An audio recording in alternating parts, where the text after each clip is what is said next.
और देखिए एक्सपायरी के दिन जब कॉल राइटर्स ट्रैप होते हैं तो क्या होता है, ये आपकी स्क्रीन पे निफ्टी बैंक को पहले रखिए।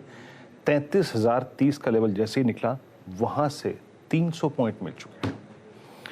अब बहुत स्ट्रांग पॉसिबिलिटी है कि हम अपने नेक्स्ट पिवट पॉइंट 221 को पार कर दिया हमने, 430 ड्यू है। अब अपने जहन में ये रखिएगा कि डायरेक्टर साहब जरा 33,500 की कॉल लेके आइएगा। 33,500 की कॉल वहां पे क्या हो रहा है, वहां पे दूसरा सबसे बड़ा कॉल राइटर था, तो 430 तक का स्विंग मिल जाए इस बात की पॉसिबिलिटी बहुत है, लेकिन एग्जैक्टली देखेंगे कि क्या ये पुश जो वो कॉल राइटर है जो वो 33,500 का उसको ड्राइव कर रहा है। करीब करीब 37 लाख का आउटस्टैंडिंग वाई है और यहाँ पे बाइंग नजर आ रही है, याद रखिएगा इस कॉल में। देखिए अब हो गया निफ्टी करीब 15,575, 510 के ऊपर 540 550, माइनस का जो लेवल था 50 भी निकल गया। मैं यहाँ पे इस वक्त इसलिए इस डिस्कशन को शुरू कर रहा हूँ क्योंकि देखिए एक स्टैंडर्ड डिस्क्लेमर आपकी स्क्रीन पे है, मेरा इंटरेस्ट सिर्फ इंडेक्स में और इससे ऊपर कुछ नहीं है। बट रिलायंस इंडस्ट्रीज क्या कर रहा है, कल क्लोजिंग में भी हम डिस्कस कर रहे थे कि रिलायंस जो है 200 डेमा को बहुत होल्ड करता है, वहां से उसकी अगर आप देखें जो उसका रिवर्सल होता है ना वो मैटर करता है काफी।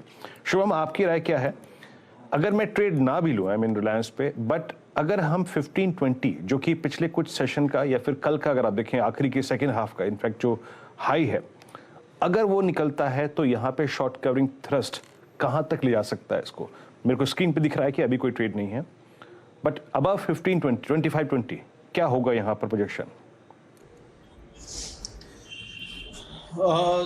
विजेंद्र जी ओवरऑल अगर रिलायंस में देखें तो जिस तरह से एक ओवरऑल जो एक चेन बना हुआ है उसमें मुझे लगता है कि 2500 के आसपास का जो लेवल है वो काफ़ी अहम है और वहीं पे सबसे ज़्यादा पुट राइटिंग भी रिलायंस में देखने को मिला है और मुझे लगता है कि इस लेवल को इमीडिएटली तोड़ना नहीं चाहिए और ये लेवल रिस्पेक्ट होता हुआ दिखता है। तो इनफैक्ट बिकॉज वहाँ से सिर्फ 10 रुपये दूर है तो एक बेहतरीन ट्रेड यहाँ से एक रिवर्सल के लिए बनता है। मुझे तो लगता है कि इसमें बिल्कुल एक कॉल ऑप्शन हमें खरीद के चलना चाहिए। तो 2540 वाला अगर हम स्ट्राइक का कॉल ऑप्शन देखें तो 35 रुपये 90 पैसे के आसपास ये अभी ट्रेड कर रहा है। इस पे खरीदारी की राय है, एक स्टॉप लॉस हम मेंटेन कर सकते हैं इसमें 27 रुपये पे और अपसाइड में 55 रुपये तक का टारगेट आता हुआ दिखेगा। तो जिस तरह से डेटा प्लेस्ड है रिलायंस में ऑलरेडी सपोर्ट के पास है, एक मीन रिवर्जन यहाँ से होता हुआ दिखना चाहिए। रिलायंस की क्योंकि चर्चा हुई है, एक डिस्क्लोजर आपकी स्क्रीन पे डिस्क्लेमर प्लेट भी आ जाएगी। इस चैनल का स्वामित्व और प्रबंधन रिलायंस इंडस्ट्रीज के पास है, तो अगर कोई ट्रेड इनिशिएट करना है तो एक इंडिपेंडेंट एडवाइजर से जरूर कंसल्ट करिएगा। अच्छा, बढ़िया चौतरफा मूव बन रहा है भारतीय बाजारों में, टिकटिंग नीचे चला ही रही है। ऑटोज हो गए, बैंक्स हो गए, मेटल हो गए, आईटी हो गया, ये सारे बेंचमार्क पॉकेट जो हैं 1 से 2% इनके सेक्टोरल इंडेक्स से उछाल के साथ कामकाज करते हुए। और अब बाकी पॉकेट्स की तो बहुत डिटेल में चर्चा होगी, आईटी की बारी है।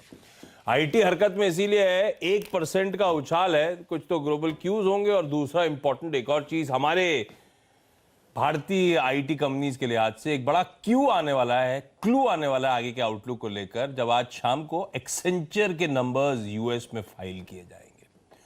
क्या एक्सपेक्टेड है उन नंबर्स से, क्योंकि एक्सेंचर के नंबर्स दरअसल एक क्लू दे देते हैं आने वाले क्वार्टर, आने वाले साल के लिए दिग्गज आईटी कंपनीज, आउटसोर्सिंग मेजर्स कैसे देख रहे हैं आउटलुक और ट्रेजेक्टरी। यतिन जुड़ गए, ये इन्फोसिस ट्रैक करते करते एक्सेंचर कब पहुंच गया आप? एक्सेंचर पहुंच गया और अर्निंग्स आने वाली है आशीष। हाँ। पिछले 2 क्वार्टर का अगर आप रिएक्शन देख लें आईटी सेक्टर पे, तो जैसे ही एक्सेंचर ने नंबर्स दिए वैसे ही आपको आईटी सेक्टर में जबरदस्त तेजी का माहौल बनता हुआ दिखाई दिया। ऑब्वियसली जो पिछले क्वार्टर का जबरदस्त परफॉर्मेंस है रिपीट होना हो हमको नहीं पता, लेकिन शेयर्स में आपको जबरदस्त करेक्शन आता हुआ दिखाई दिया है। इंडियन आईटी सेक्टर भी आपको 27-28% नीचे दिखेगा, एक्सचेंजर का शेयर भी ईयर टू डेट 30-32% नीचे ही है। इस क्वार्टर में क्या एक्सपेक्टेशन है, अगर हम बात करें अर्निंग्स की तो आपकी स्क्रीन पे है लगभग $16 बिलियन के आसपास की आपको डॉलर इनकम संभव है। और अगर हम गाइडेंस की बात करें तो सेकेंड क्वार्टर में कंपनी ने अपना गाइडेंस रेज किया था। पहले 19 से 22% का कंपनी ने गाइडेंस दिया था, अब उनको लग रहा है कि 24 से 26% की ईयर ऑन ईयर ग्रोथ आपको होती हुई दिखाई देगी। थर्ड क्वार्टर की बात करें तो ईयर ऑन ईयर बेसिस पे ऑब्वियसली क्योंकि guidance year on year basis पे उसको सिंपल ही रखेंगे, 22 से 26% की ग्रोथ एक्सपेक्टेड है और कोई भी नंबर 24-25% की ग्रोथ के ऊपर आया तो इसको बाजार बहुत एफिशिएंटली लेगा, अच्छे से लेगा, आईटी सेक्टर के लिए पॉजिटिवली लेगा इंडियन कॉन्टेक्स्ट में।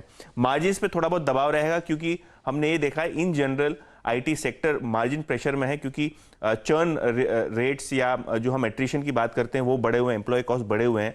लेकिन अगर एक्सचेंजर की बात करें तो सभी के सभी उनके जो सेक्टोरल सेगमेंट्स हैं, चाहे वो फाइनेंशियल सर्विसेज हो, चाहे वो टूरिज्म हो, चाहे वो हॉस्पिटैलिटी हो, सभी के सभी सेगमेंट्स आपको लगभग 20 से 22% ग्रो होते हुए दिखाई देंगे।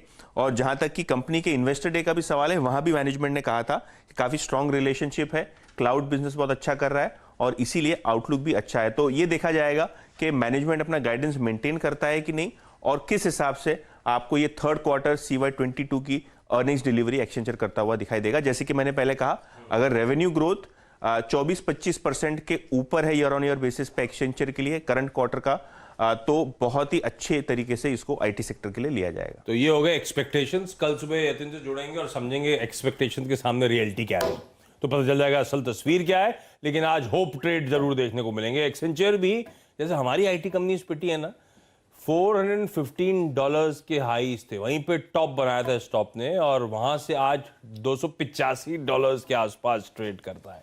तो ऐसी करेक्शन हमारे यहाँ हिंदुस्तान में आईटी कंपनीज में आया। और खैर हमारा करेक्शन आया इसीलिए था कि यूएस की आईटी कंपनीज, यूएस की टेक्नोलॉजी फर्म्स पिट रही थी। तो आज देखते हैं एक्सेंचर किस हद तक डिलीवर करता है। लेकिन उससे पहले दो पिटे हुए आईटी स्टॉक्स तो अच्छा कर रहा है, HCL टेक महिंद्रा, और इसमें तीसरा जोड़ दीजिए सबसे ज्यादा पिटा है विप्रो, जो बीटन डाउन थे परसेंटेज वाइज वो अच्छा इस समय करते हो। अमित सेठ साहब, किसी में कोई ट्रेड का मौका है क्या? आईटी स्टॉक में मुझे इन्फी में काफी, इन्फी और टीसीएस दो चार्ट्स हैं जो पर्टिकुलरली स्ट्रांग लग रहे हैं। उसमें भी प्रेफरेंस रहेगा इन्फोसिस का, थोड़े से रेजिस्टेंस की तरफ बढ़ा। मुझे लगता है कि 1470 तक के टारगेट्स देखने को इसमें मिल सकते हैं अगर 1420 का स्टॉप अगर हम मेंटेन करें तो। रखिए रडार पे। अब दिन के दौरान देखते हैं कैसा बिहेवियर, और कल सुबह मार्केट खोलने से पहले फिर एक्सेंचर के नंबर्स में फिर से, अभी तो प्रीव्यू करा है, कल हम सुबह रिव्यू भी कर लेंगे। इस नोट पर एक काम कर रहा हूं, पहला सौदा को समेट लिया जाए।